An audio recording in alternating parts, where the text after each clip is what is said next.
Dans cette vidéo, on va donner la définition de l'image directe et l'image réciproque d'une partie par une application. Nous sommes encore dans le chapitre 4, Ensemble, application, relation. On commence tout d'abord par définir l'image directe d'une partie. Donc on va considérer E un ensemble de départ, grand F un ensemble d'arrivée et F une application de E vers F. On considère A une partie de E et de A on va définir F de A. Donc le F de A, ça c'est l'ensemble de F de petit a avec petit a appartient à grand A. Et donc le F de A, ça sera l'ensemble des images des éléments de A par F. C'est-à-dire on prend les éléments petit a qui appartient à A et on calcule leur image. Et donc leurs images vont être des images, c'est-à-dire des éléments de l'ensemble d'arrivée et précisément de l'ensemble F de grand A. Et donc on a l'équivalence suivante. Lorsqu'on dit Y appartient à F de A, c'est-à-dire qu'il existe X appartient à A tel que Y égale F de X. Donc je vais expliquer ça. Donc si je prends par exemple un élément Y, voilà, qui appartient à F de A, donc ce Y là va admettre un antécédent, voilà, X qui appartient à A, comme ça. Et donc si X était en dehors de A, le Y va être en dehors de F de A. Et donc dire que Y appartient à F de A, ça revient à dire qu'il existe X appartient à A, tel que ce Y, c'est l'image de X par F, c'est-à-dire Y égale F de X, ou bien X c'est l'antécédent. On va passer maintenant à donner des remarques. La première remarque, F de vide égale vide. D'accord? Donc, puisque l'ensemble vide contient aucun élément, donc on n'a aucun antécédent et par suite on n'a aucune image. La deuxième remarque, quel que soit A appartient à E, F du singleton A, c'est le singleton F de A. Et dans ce cas-là, voilà, donc dans ce cas-là, qu'est-ce qu'on dit? On dit que l'image d'un singleton est un singleton. Voilà. Donc ça, c'est un singleton. Parce que A, ça va donner une seule image, le F de A. Et donc, si je calcule l'image de ce singleton, je vais trouver un singleton aussi, parce que l'application, toujours, tout élément va donner une seule image. La troisième remarque maintenant, soit A et B deux parties d'un ensemble E, alors, on a A inclus dans B implique que F de A inclus dans F de B. C'est-à-dire, si je prends une partie A qui est inclue dans une autre partie B et j'applique F à gauche et à droite, on va obtenir que F de A elle est aussi inclus dans F de B. C'est-à-dire les images de A sont incluses dans les images de B. Et F de la réunion, c'est égal à la réunion des F. F de A union B, c'est égal à F de A union F de B. F de l'intersection, c'est inclus dans l'intersection des F. Et on a l'égalité lorsque F est injective. Déjà, on va montrer dans une vidéo qui va venir ultérieurement qu'on a cette égalité-là. On va faire la démonstration. Pourquoi on a F de A inter B inclus dans F de A inter F de B et on a l'égalité lorsque F sera injective. La quatrième remarque, F de E, elle est inclus dans F dans le cas général et on a l'égalité lorsque F elle est surjective. Donc, je vais expliquer ça à l'aide d'un schéma. Donc, si je prends par exemple, ça c'est l'ensemble E, voilà, et ça c'est l'ensemble F, voilà, c'est l'ensemble d'arrivée. Donc, par exemple, si E contient trois éléments, 1, 2 et 3, trois éléments, je cherche l'image de chaque élément. Par exemple, le premier élément va donner cette image, le deuxième va donner cette image, et le troisième va donner une autre image. Donc, on peut avoir, par exemple, la même image que la deuxième pour une application non injective. Et dans ce cas-là, le F de E, ça sera ces deux éléments-là. Donc, ces deux éléments, ça va être en fait l'ensemble F de E. D'accord? F de E, donc, c'est l'ensemble des éléments tels que leur antécédent appartient à E. Mais E contient en fait trois éléments.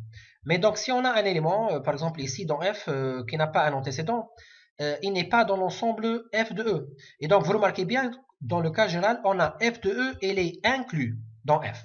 Et on a l'égalité lorsque F devient surjective, c'est-à-dire lorsque cet élément-là admet aussi un antécédent.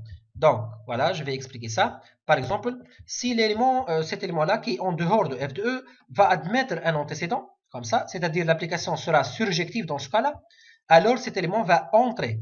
Voilà, cet élément va entrer dans l'ensemble F de E, et dans ce cas-là, le F de E, ça sera est égal grand F. Voilà. Et donc, voilà, on a cette caractérisation-là.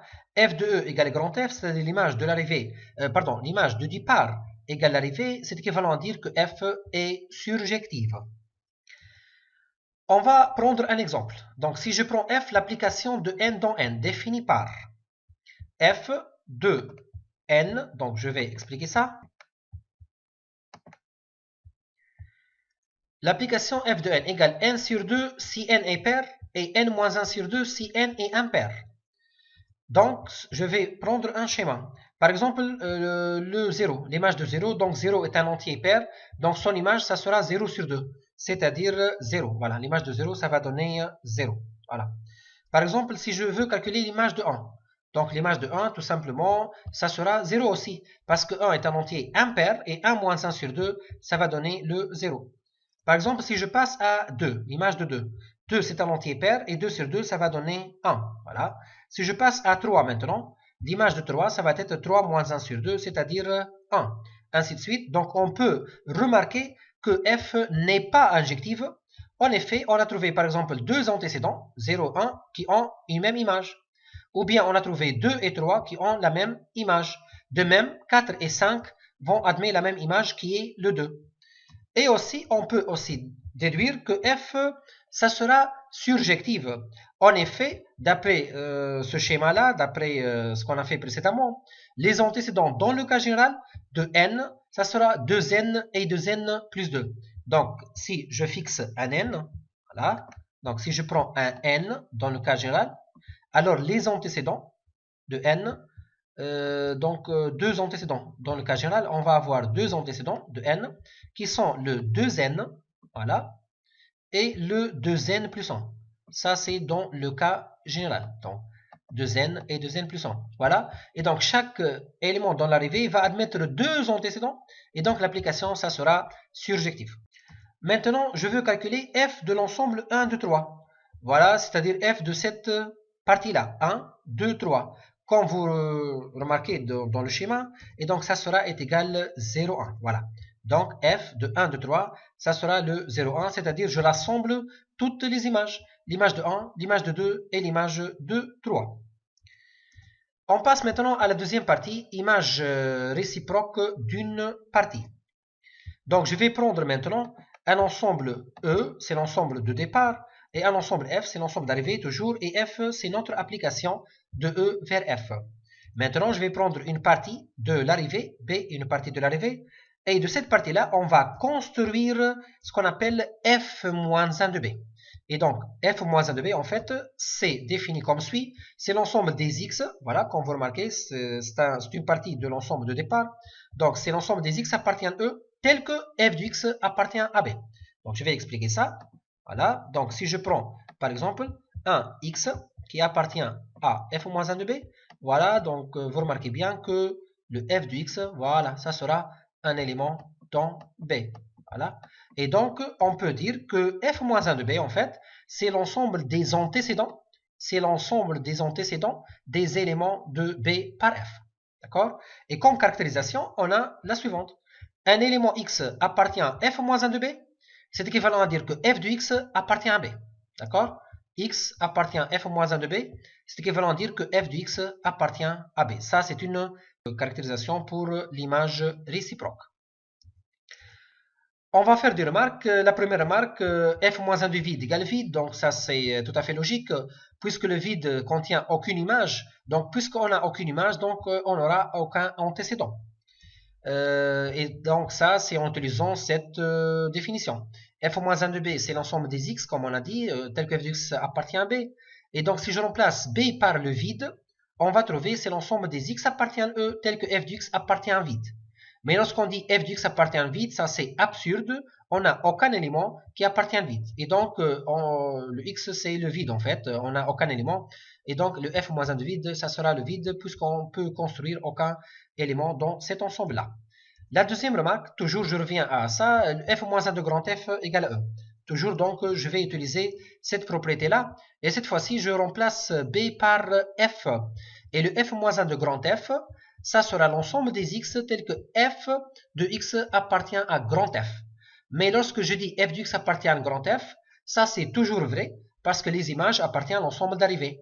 Et donc, puisque ça c'est toujours vrai, lorsqu'on remplace B par F, et donc on va obtenir tout l'ensemble E, c'est-à-dire tous les X qui appartiennent à E vont vérifier que f de X appartient à F. C'est pourquoi l'image réciproque de l'ensemble d'arrivée égale l'ensemble de départ. Maintenant, la troisième remarque. Quel que soit B appartient à F, F moins 1 d'un singleton B. Donc, on a ici trois cas possibles. Ou bien, ça va donner le vide. Donc, voilà, donc j'explique ça. Donc, F moins 1 de singleton B, ça va donner le vide pour le cas F n'est pas surjectif. Donc, si F n'est pas surjectif, c'est-à-dire B n'admet pas d'antécédent par F, et donc, dans ce cas-là, l'ensemble des antécédents, ça sera vide. Ou bien, le F moins 1 de singleton B, ça sera l'ensemble A1, A2.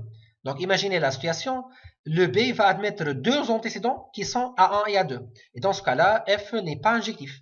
Donc, pour une application non injective, le F moins 1 d'un singleton, ça va donner un ensemble. Comme ça, deux ou bien plus de deux éléments.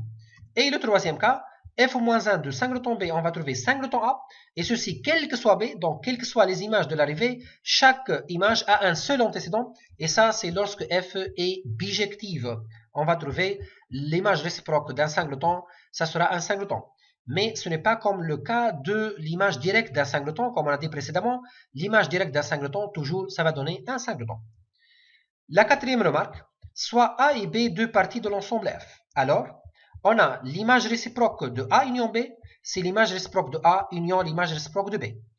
F-1 de A union B est égal à F-1 de A union F-1 de B. De même, pour l'intersection, F-1 de A inter B égale F-1 de A inter F-1 de B. Et donc, vous pouvez remarquer que lorsqu'il s'agit de F-1, c'est-à-dire l'image réciproque, ce n'est pas le même cas que pour l'image directe. Parce que pour l'image directe, on a dit F de A inter B, elle est inclue, elle n'est pas égale. Elle est inclue dans F de A inter F de B, et on aura l'égalité lorsque F est injective. On va revenir à l'exemple qu'on a fait précédemment. Voilà donc le schéma qu'on a fait précédemment. Donc l'image de 0, ça va donner 0. L'image de 1, c'est le 0. L'image de 2, c'est le 1. Et l'image de 3, c'est le 1. Maintenant, on veut calculer le f-1 du singleton 1. C'est-à-dire cette partie-là. Donc le 1. Donc je veux calculer l'image réciproque, comme vous pouvez le remarquer d'après le schéma. Et donc l'image réciproque de 1, ça va donner l'ensemble de 3. L'ensemble de 3, parce que 2 et 3 sont les antécédents de 1. D'accord?